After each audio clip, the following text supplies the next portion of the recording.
American music from 1750 to 1825. In Europe, this period in music is referred to as the classical era.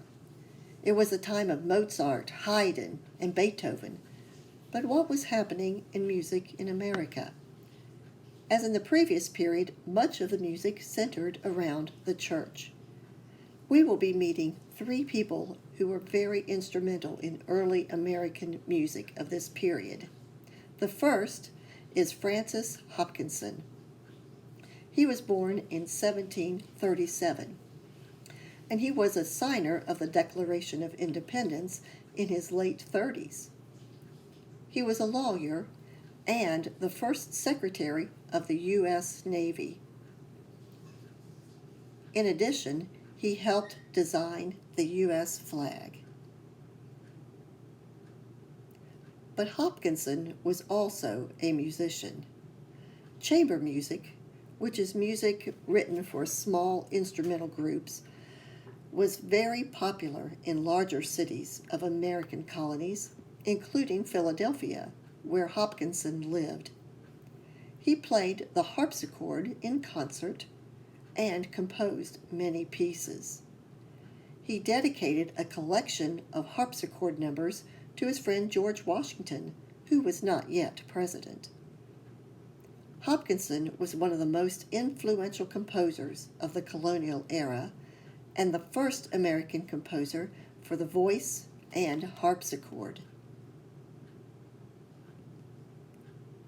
William Billings.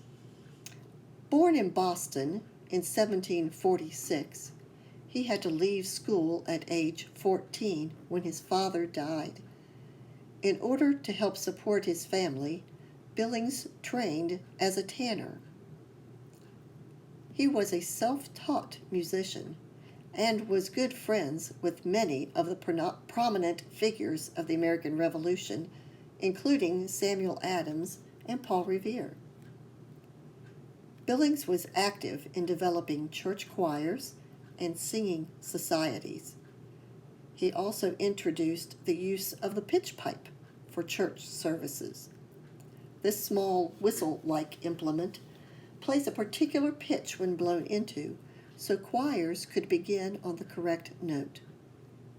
Billings was also a composer, and he is considered to be America's first choral composer.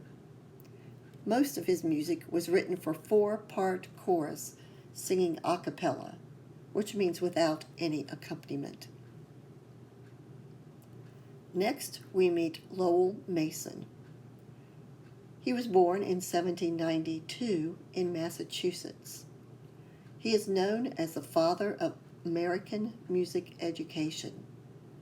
Although he was born in Massachusetts, he went to Savannah, Georgia, to work as a bank clerk. He had a strong interest in music, however, and studied there with a German music teacher, learning to play several music instruments. Eventually, he began to write his own music and became choir master at a church in that city. He later returned to Boston, where he continued his banking career. He also became the music director at 3 Boston churches. Mason firmly believed that elementary school kids had the right to a music education. At first, the children in the Boston area were invited to join his new music program for free if they would keep at it for at least 1 year. These classes were held in a church. They were so successful that the Boston Board of Education provided money for music education in public schools in 1837. In 1830, Mason set the nursery rhyme, "Mary Had a Little Lamb," to music, the tune we know today. He also wrote over 1,600 hymn tunes, including "Nearer, My God, to Thee," and "My Faith Looks Up to Thee." In about 1800 in America, a great religious revival began. This revival represented a period in American music during which the evangelist stirred his audience to religious rededication and fervor, not only with his words, but also with his music. Many of these preachers wrote their own hymns.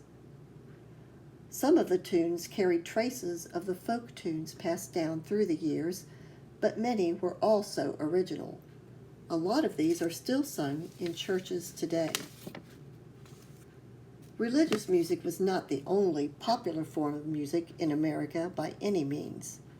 During the Revolutionary War, for example, several songs were written.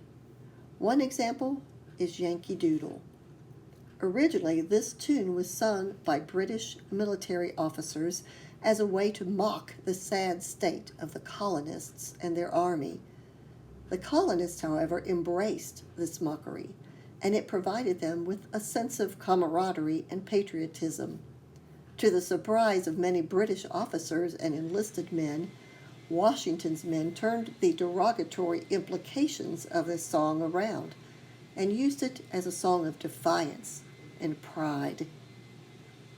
Later, during the War of 1812, the Star-Spangled Banner was written. It was written as a poem in 1814 and was later set to the music of an English drinking song. During this period, there were also some comic operas written in the United States.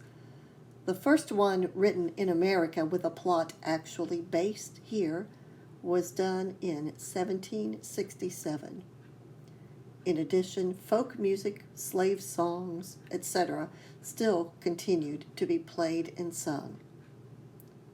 So, while the classical music of Mozart and Beethoven may be better known from this period, there was a great deal of music being produced here as the American colonies became the United States of America.